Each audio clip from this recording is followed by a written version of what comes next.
आज हम बात करेंगे एक क्रांतिकारी योद्धा हमारे देश में जन्मे। वो समय काल था 1907 का। वो समय था 28 सितंबर 1907 का, जो पाकिस्तान के बागा ज़िला के अंदर एक गांव में हमारे देश के एक महान योद्धा जन्म लिए थे, जिनका नाम था भगत सिंह। भगत सिंह को शाब्दिक नाम से जाना गया भागो। That is called known as the popularity of Bhagat Singh our country. This celebrated on the revolutions of actors in our countries. Bhagat Singh जो है हमारे देश में that is called not a speak to the call and a spiritual leader that will be the a conduct of a revolutionary actors. Bhagat Singh Sardar family से जन्मे हुए थे। भगत सिंह की जन्म 7 भाई बहनों में से दूसरे नंबर स्थान पे था। दूसरे नंबर स्थान पे जन्मे भगत सिंह 5 फीट 7 इंच के लड़का, जो पूरे देश में वह संदेश देना चाहते थे कि पूरे देश में अंग्रेजी के खिलाफ लड़ने का प्रयास को जारी किया, और उस समय तक लड़ा जिस समय तक अपने जीवन को आहुति नहीं दे दिया।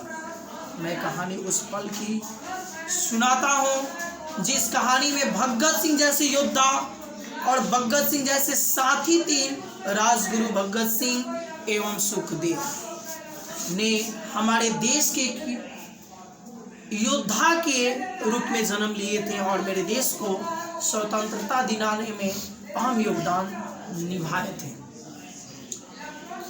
भगत सिंह बचपन की एक थोड़ी कहानी मैं बताता हूँ, उसके बाद लेकर उनकी उम्र के अनुसार बढ़ते चलेंगे और आपको हम बताते चलेंगे। आप सुनो ध्यान से। भगत सिंह बचपन में इन्हीं जब 8-10 साल के थे, बड़े हुए, बचपन से ही शरारती हुआ करते थे। बचपन से जब बड़े हुए ना, तो उनको अंग्रेजी हुकूमत के खिलाफ नफरत आने लगा था। उनको लग रहा था कि भाई ये जो हमारी जगह है, धरती है मेरी, ये मेरी अपनी है, ये धरती मेरी अपनी है, लेकिन इस धरती पे ये देश मेरा अपना है और इस देश पे राज कौन कर रहा है। ऐसी परिस्थिति में भगत सिंह पले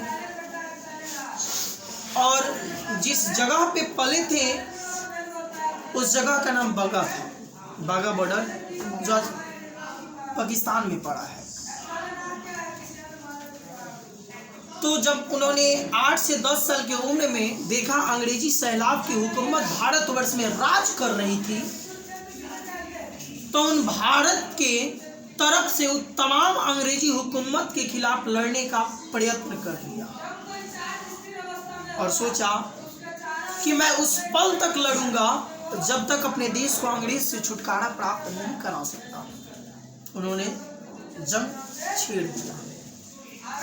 पिताजी जो थे उनके सरदार फैमिली से थे, खेती कर रहे थे। तो भगत सिंह खेलते हुए पापा के पास पहुंचे। सरदार किशन सिंह नाम था उनके पिताजी का नाम।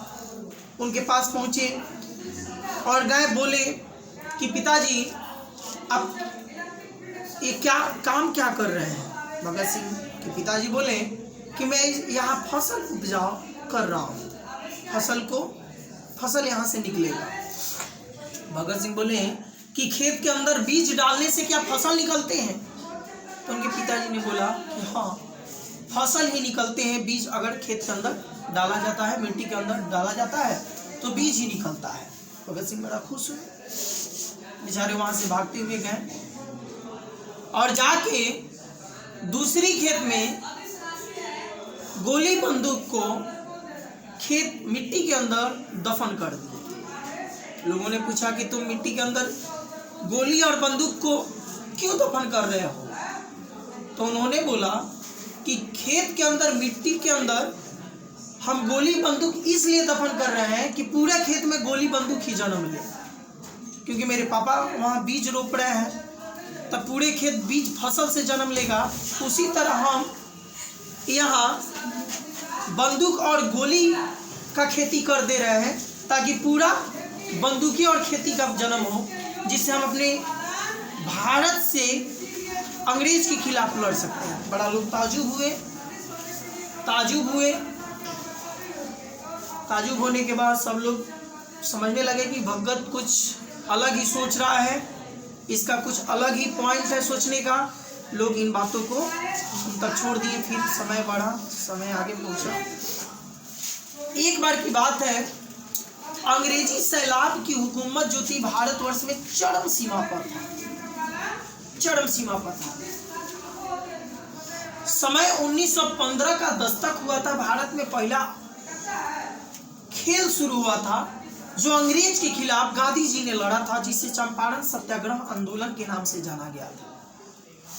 तो उस खेल के दौरान अंग्रेज जो थे भारतीय पे फसल को लेकर कुछ ज्यादा ही डिस्टर्ब कर रहे थे, क्योंकि उनको नील का खेती करना था, व्यापारिक दृष्टिकोण से उनका व्यापार आगे बढ़ सके। गांधी जी ने इन चीजों को देखा तो भगत सिंह ने महसूस किया कि गांधी जी जो है बड़ा नेक पुरुष है, कि हमारे साथ वो लड़ना चाहते हैं। मीन्स क्या, देश के खिलाफ लड़ना चाहते हैं, उस हुकूमत के खिलाफ लड़ना चाहते हैं जो ब्रिटिश का हुकूमत है। गांधी जी से एक बार मिले, बोले कि मैं आपका साथ, मतलब कि आपके कामों से बड़ी प्रभावित हूँ। गांधी जी ने भी बोला कि मैं भी आपका नाम सुना हूँ कि आप भी एक योद्धा के रूप में हमारे देश का सेवा कर रहे होते हैं। बात यहीं खत्म हुई। समय आगे बढ़ा तो भगत सिंह जो थे ना, भगत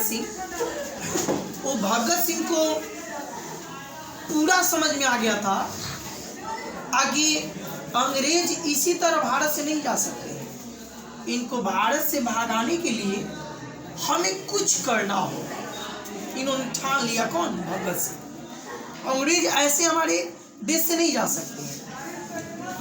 तो उन्होंने शुरू किया अभियान। तो 3-4 साथी उनके मिले, अपने आदर्श चंद्रशेखर आजाद को माने कि मेरे आदर्श हैं। आदर्श उनको मान लिया, चंद्रशेखर आजाद को। चंद्रशेखर आजाद ही एक लौता व्यक्ति थे जिन्होंने ठान लिया था कि अंग्रेजी मुझे जिंदा नहीं पकड़ सकती है। चंद्रशेखर आजाद एक ऐसे योद्धा थे, क्रांतिकारी नेता थे, जिन्होंने ठान लिया था कि अंग्रेज हमको जिंदा नहीं पकड़ सकता है।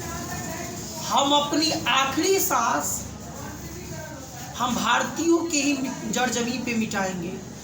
अंग्रेजी के हाथों से हम मर नहीं सकते। तो उनको अपना आदर्श भगत सिंह मानते थे। भगत सिंह, चंद्रशेखर आजाद, राजगुरु, सुखदेव, ये तमाम जो मित्र थे, ये सब फौज का निर्माण किया, जिस फौज का नाम है आजाद हिंद फौज। उस फौज में वैसे क्रांतिकारी आ सकते हैं, that is called not a spiritual leader, that is called a voluntary leader, that speaks the fluently ascendance is ours countries. इस संदेश ये देना चाहते थे ना हमारे देश में कि देश कोई भी आसानी से नहीं जीत सकते हैं। देश को जीतने के लिए हमें बल की आवश्यकता होगी, और बल दूसरा कोई व्यक्ति नहीं दे सकता है। गांधी जी तो गरम दल के नहीं है भाई, ये तो नरम दल के लोग हैं। इनका कहना है कि एक थप्पड़ इधर मारे हो अंग्रेज तो इधर भी मार लो, तुम आसानी से हमको दे दो भाई जीत अपनी। लेकिन आसानी से वो जीत देने वाले नहीं थे जब तक कुछ काम होगा नहीं। गांधी जी, भगत सिंह ने 3 मित्रों ने किया क्या कि तीनों मित्रों ने पर्चा बनाया, सरफौजी की तमन्ना अब हमारे दिल में है। उसमें लिखा था सरफरोशी की तमन्ना अब हमारे दिल में है, कितना है दम कातिलों की। आ रहा है समझ में? इन पंक्ति को उन्होंने सजा दिया था खूब बढ़िया से, पंक्ति को सजा दिया और लिखा दूसरा लाइन में, साम्राज्यवाद मुर्दाबाद, इनकलाब जिंदाबाद। उन्होंने दो टाइटल को, दो पंक्ति को उस पैराग्राफ में लिखा, साम्राज्यवाद मुर्दाबाद, इनकलाब जिंदाबाद का उन्होंने संवेदन उस पंक्ति के अनुसार दिया। और लोए जाके असेंबली जहाँ था, असेंबली, उस असेंबली में गए, इनकी आवाज़ कोई सुन नहीं सकता था, तो पर्ची बांटे कब, जब बम की धमाका किए तब।